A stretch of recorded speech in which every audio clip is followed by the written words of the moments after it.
My boyfriend of almost 3 years told me a series of white lies that to me seem more serious. Can't tell if I'm overreacting or if this is actually indicative of a bigger problem. My boyfriend and I have been dating for almost 3 years, living together for 2. We have a pretty good relationship, obviously with ups and downs, but we make it work and are happy.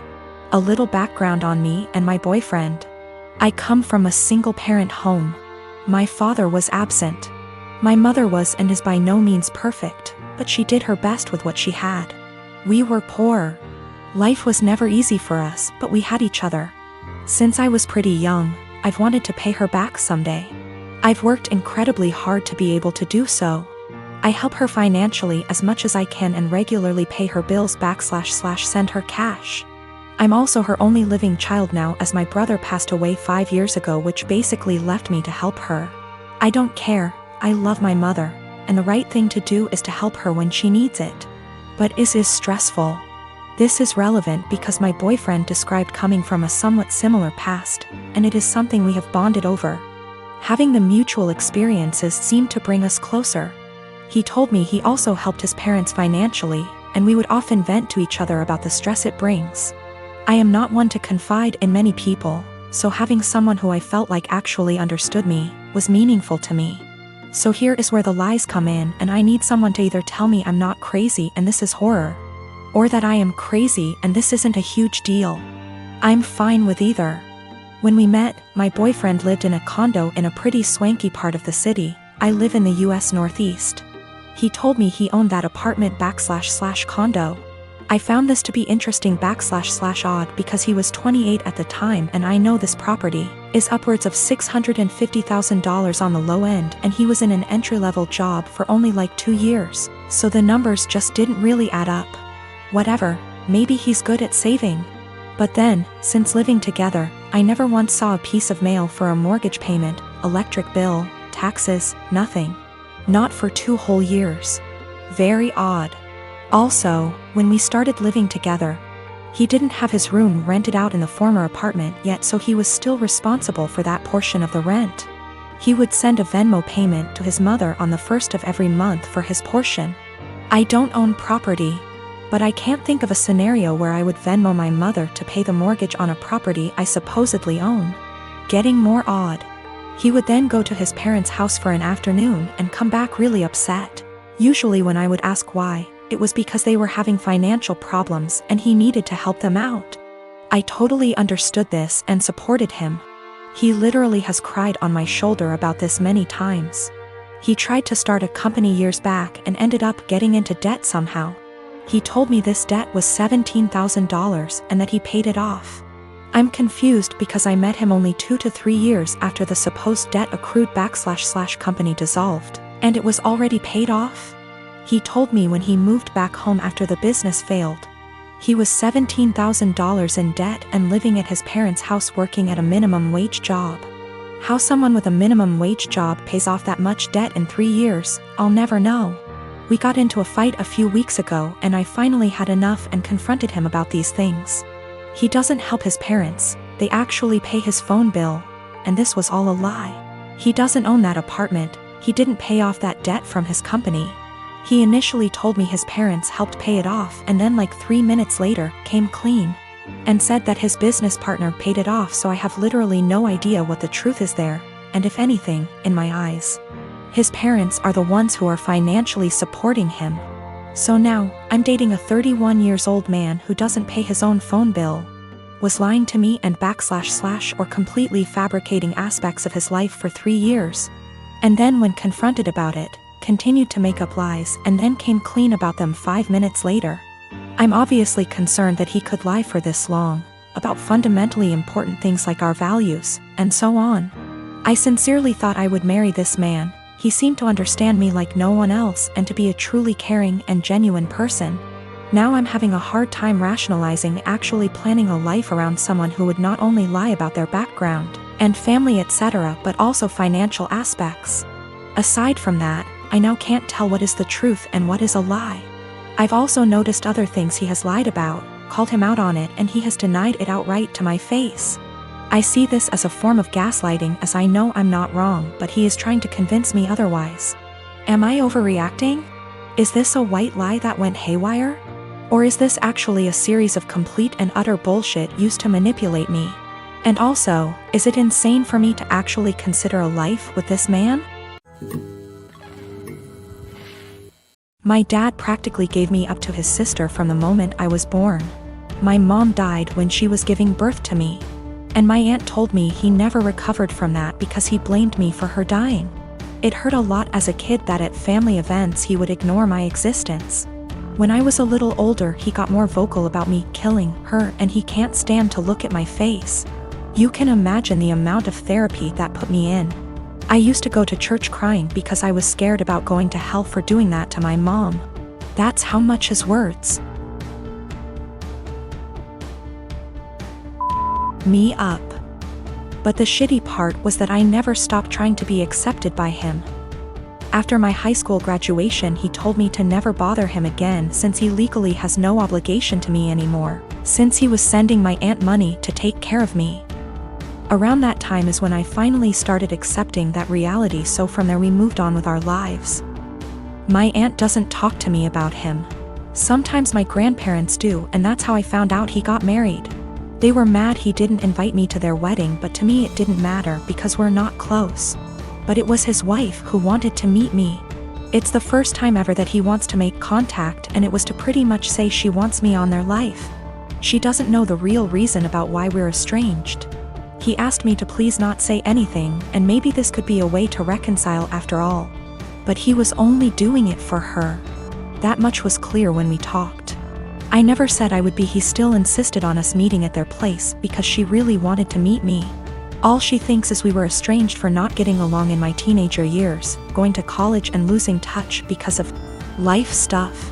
It pissed me off that he played it off as us just not talking for petty reasons. Meanwhile, the actually reason damaged me for years. I told her the truth. Everything he said to me. That he was never a parent to me, that was all my aunt. It was definitely a shock for her. The outcome was a disaster. Everyone has heard about this now. My grandmas in particular told me she understands my anger. But this was his chance finding someone since losing my mom, and now it's been put in jeopardy. My dad is devastated. They think it was going too far to ruin his marriage that way when he was willing to include me in their lives, which could have been the start of our relationship. And they say not only did I ruin that, but also possibly wrecked his marriage. She just doesn't agree at all with what he did, and it could have been avoided if I didn't say anything. For me, it was hard not to tell the truth after the lies made it seem like it was nothing serious. I couldn't ignore what happened after what it did. If it was the right call, since it put their whole marriage at risk after all. I have a daughter, Sadie, with my ex-husband John. We got divorced 5 years ago, and I have primary custody while he sees her 2 weekends a month. Last year, he got married to Amanda, who has sole custody of her kids from a previous marriage. Amanda is a SOM, not for any health reasons or so on, she just doesn't want to work, while John works at a 9 to 5. He makes good money to support them, but not enough to live in luxury. I have a much higher paying job. Since it's just me and Sadie, I make sure she has the best possible life. She goes to a private school, set her up a college fund, and she has much better things than most kids: phone, clothes, etc. I still manage to raise her to be humble and not take things for granted, and she's one of the hardest working people I know. Always making sure to get good grades and keep her room tidy.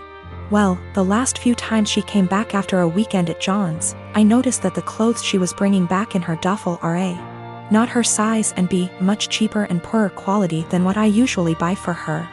I asked her why that is, and she told me that while she's at her dad's, Amanda takes away her nice clothes and gives them to her kids while Sadie gets the clothes they buy from Target.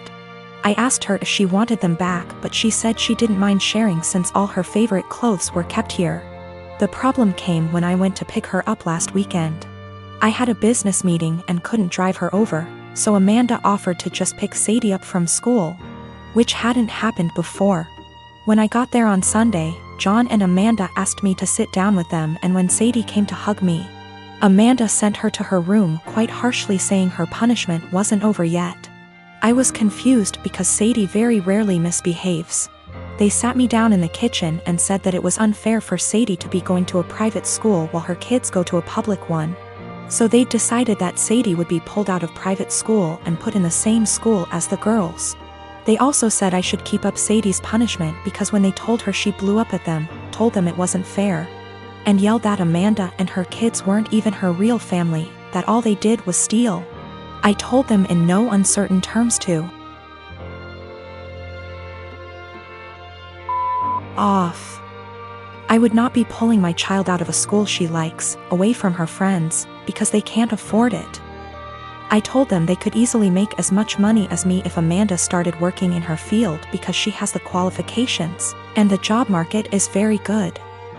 I told them their money problems are not my issue, and if Sadie's items get stolen again or they try to pull her out of school, I'll be taking this to court. They've been blowing up my phone ever since, calling me a selfish. And after telling the story to a friend, he told me I was rubbing my success in their face. But I still don't feel like I did anything wrong.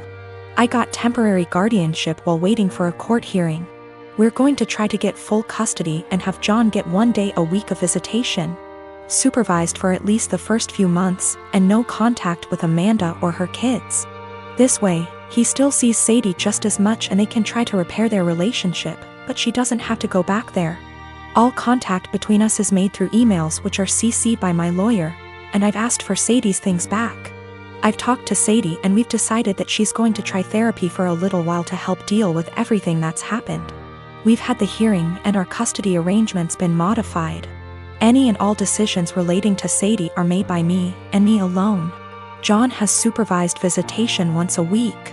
And Sadie will continue in therapy to deal with all the issues Amanda and company have caused her. They tried to push for 50/50 custody split on grounds of alienation. So me trying to put Sadie against her father. But we made it clear from the start that we wanted to keep Amanda and her children away, and wanted supervision only because we don't feel safe leaving him alone as of yet, but that we were open to modifications. Thanks to that, the proof of stealing, and Sadie's therapist's testimony, their claim was thrown out pretty quickly. Amanda's pissed, and has tried to contact me and Sadie, but I made it clear to her that if she keeps harassing me or my daughter, I'll have to make this known to the authorities. Sadie and I have blocked her everywhere, and any communication between John and us is made through text messages or emails only.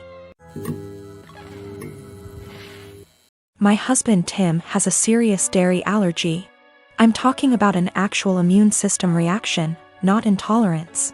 His allergy is serious enough to cause acute enterocolitis, but he hasn't needed an EpiPen since he was a kid.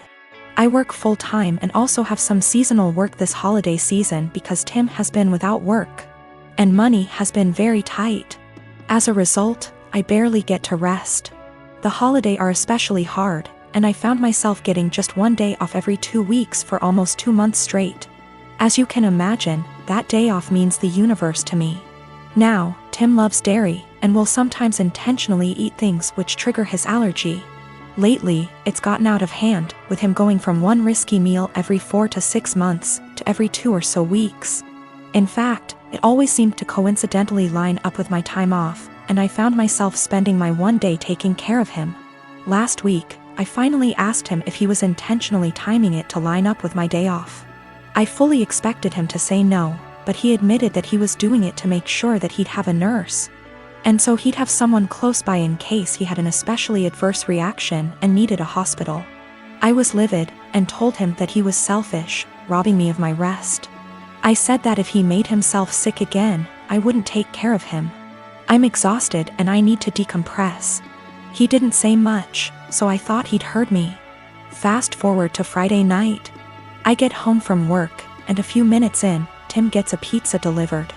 I ask him why, when I'm making dinner, and he shrugs. I ask if a large garlic Alfredo pizza is worth the pain, and remind him that I won't be giving up my rest day again. He smirks and eats an entire slice while grinning at me. I left it at that and went back to my dinner. Predictably, he got sick, profusely vomiting, retching and groaning from the intense cramping and diarrhea. I slept in the guest room to get away from the sound and smell. He called for me several times and I repeatedly told him no. Hours later, he was still sick and woke me up at the crack of dawn to go get him Pedialyte and meds because he was very dehydrated and still in pain. I told him to order it in and asked him to get out and let me sleep. He was still whimpering when I eventually got up to shower and eat. Again, I did nothing to help or comfort him. By evening, he was sulking, and by morning when I had to work, he was enraged. He yelled, and by the end of the day he told our friends and family that he nearly died and I neglected him. His family accused me of passively trying to kill him. His mom called, shouting that he could have had a life-threatening reaction due to my petty actions, and that I'm a shit wife for not minding his health. I'm starting to feel guilty because she's right and he could have been seriously hurt.